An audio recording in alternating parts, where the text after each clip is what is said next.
மிகப்பெரிய இந்த விஷ்ணு சிலை பெங்களூருவில் அமைந்துள்ளது. இது சுமார் 108 அடி உயரத்துக்கு ஒற்றை பாறையில் செதுக்கப்பட்ட சிலை. 16 கைகள் மற்றும் 11 தலைகளை கொண்ட இந்த மாபெரும் சிலை எஜிபுராவில் உள்ள ஸ்ரீ கோதண்டராம சுவாமி கோயில் வளாகத்தில் நிறுவப்பட்டுள்ளது. இதற்காக 600 டன் எடை கொண்ட பாறை திருவண்ணாமலைக்கு அருகே உள்ள கொருக்குட்டை கிராமத்திலிருந்து பெங்களூருவுக்கு சுமார் 350 கிலோமீட்டர் தூரம் கடந்து கொண்டு செல்லப்பட்டது.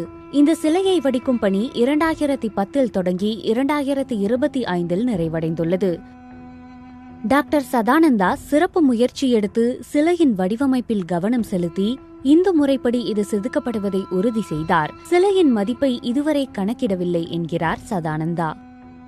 இது சிறிய பொருட்செலவில் முடிந்துவிடும் என நினைத்தோம். ஆனால் அது நடக்கவில்லை. பாறையின் விலை, போக்குவரத்து, இதை செதுக்குவதற்கான செலவு என இதுவே சுமார் 8 கோடி ரூபாய் வரை சென்றுவிட்டது. இதுபோக மற்ற செலவுகளும் உண்டு.